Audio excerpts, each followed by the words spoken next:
People have a very short introduction of you. As you know, Peter is the co-chair with his wife of the Novo Foundation. Is that correct, the name? And Yes. Peter, you're very well known. Your work is really calling the attention by the approach that you are having of bringing about social change by working and by investing on young girls as the primary agents of change. So we would like this to be a brief conversation of about 5 to 10 minutes, first with you sharing with us some thought-provoking ideas and inspirations about what is your vision and your passion for this work, and how did you came about with this idea of working with young girls as primary agents of social change. Thank you.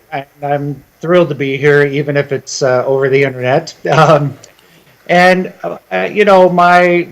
father did what we often call, what I call the Big Bang, when in 2006, he decided to give all his money away.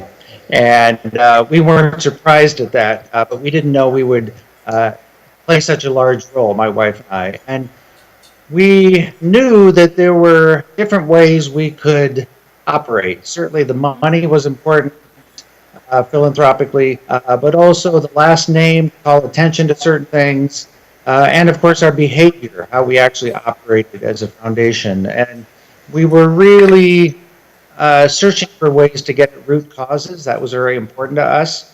We saw people looking at the environment, health, poverty, education, all these very important issues, but they felt like silos. They felt like very specific ways to go into an issue that we thought had an overarching, larger problem, because all of them have to do with a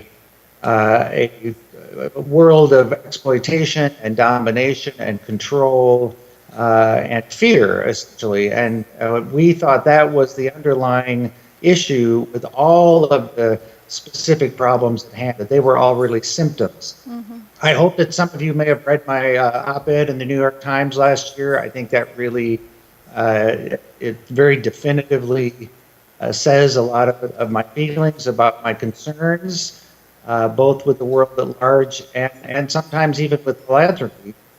But we were looking for these root causes, and because we felt that, again, this culture of domination and control and exploitation is creating the problems with poverty and even the environment and other things, we wanted to go to that. And to me and to my wife, the overarching problem seems to be related to the negative aspects of a masculine nature. Now, men are okay. I don't want to upset too many people there, but there's a feminine quality around nurturing and collaboration and partnership that comes naturally, I think, to women and anyone, men and women, who pay attention to what I would consider to be feminine qualities. And so we looked at the way things were out of balance, and we saw that young girls were, in my father's estimation in terms of the kind of work he does in investments, young girls were the undervalued asset. No one was investing in young girls, and in fact, only a girl will be the mother of every child. And so if you give girls opportunities in their life, economic opportunities, educational opportunities, those things, everyone will be better off because the money will go back into the family and into her children. And so it seemed an obvious place to get to root causes by investing in adolescent girls in particular. Mm-hmm. Thank you. I wish you could come here to Brazil one day to have more of an interaction with our audience, because we do have in Brazil social investors that share the passion and the same concerns of you and the desire to address the root causes and bring about social change. So if you could briefly tell us, before I open to one or two questions from the audience, could you tell us a little bit, what are your efforts or your concerns about measuring the impact of your work, of your philanthropy, your investment? Well, thank you. That's a great question, because I think the unintended, maybe not so good consequence is focus on an evaluation.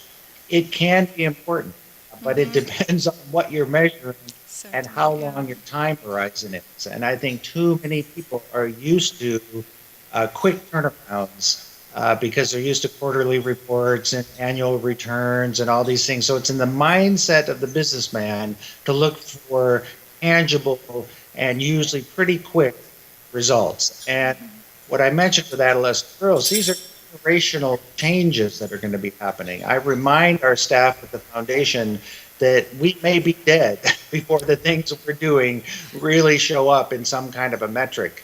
And of course, some things are intangible. If you talk about schools, where there's a lot of issues around, in the US anyway, around how kids are being taught, the relational aspect, it's one thing to be able to grade a paper in mathematics or English. It's another to know if the kids are actually getting along and understand the relationship to their feelings and to each other. Those are what's considered soft skills, but they're incredibly important in the world. And so I think, again, measurement and evaluation is a very tricky subject because, like I said, not only the time horizon, but also what you're measuring. If you're happy that you have invested in distributing, let's say, 20,000 med nets into a particular part of the world, if you're measuring those inputs, you're missing all sorts of nuanced issues that may come up in terms of course, usage, maybe putting someone else out of business that was wanting a bed net business,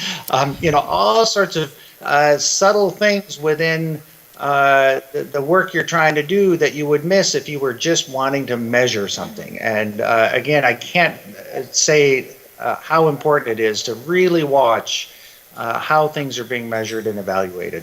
Thank you. I'm sure people share that. I personally could have a long conversation with you for 45 or 50 minutes with no problem, but I think it's fair to ask our audience here from Brazil if someone would have a question or a comment for Peter. This is a short session, so we don't have a lot of time. So is there anyone who would like to make to have a question for Peter or any comments before we move on? The question is like this. If your father wouldn't have given out all the money that he did, would you have given the money? What would you have done if your father did the gift when he did? I think it was 2006. And how did that change your life?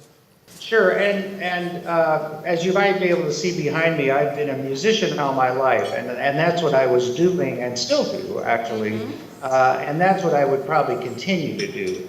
If my father, I would always try and do things in a certainly social, responsible way and try and give back where I could. I wouldn't be doing anything on the scale that I'm able to do because of what my father did. Now, I'll take the question maybe a little further, or you may have said this, that if my father, for instance, had given me money personally, if instead of endowing a foundation, he would have just given me a whole bunch of money, let's say the same amount, which was $1 billion when he gave that to the foundation. If I got that personally, I would absolutely be doing the same thing. And I think that raises a very important point, which is the biggest question of all, I think, in the world, which is how much is enough? I think that we are living in a world where we think we just have to keep amassing more and more money and more things. And in fact, I'm very fortunate to have the amount of money I have personally and feel I don't need a penny more. And so therefore, anything would definitely go to charity if my dad actually gave us that kind of money as opposed to put it in the foundation. Thank you. Hello, Peter, and thank you very much for being with us. I would like to ask you to say some inspirational words for this magnificent Brazilian philanthropic community. Thank you. I'll do my best. One is, of course, that first question of how much is enough. Think about your own lives and what you can do, certainly, to leave the world better off than the way you found it. I think it's important to remember too that philanthropy, the word philanthropy, means the love of people. It has nothing to do with money.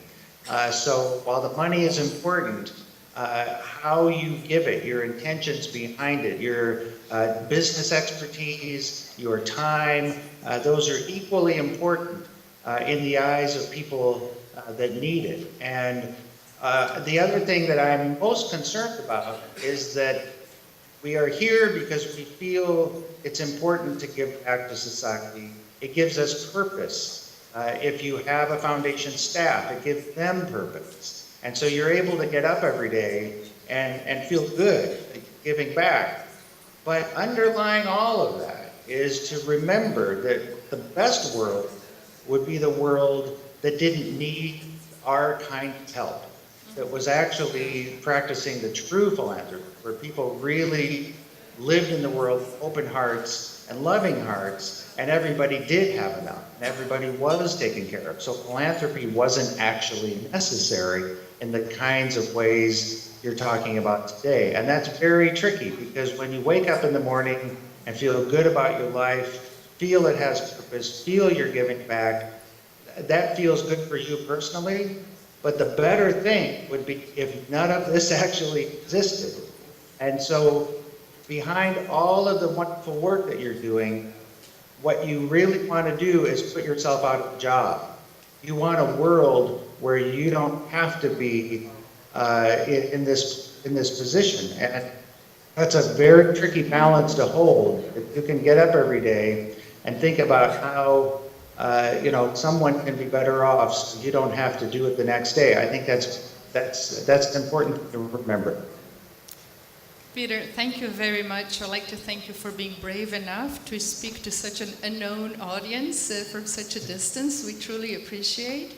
I would also like to say that your work is touching the lives of young girls and their communities, but you are also, being a source of inspiration and motivation for the whole community of people that work in the field of philanthropy, for the professionals like me who see in you a source of, encouragement and motivation to continue the work that we do. So thank you very much. Thank you so much. Thank you for having me, and I look forward to being there in person. Thank you.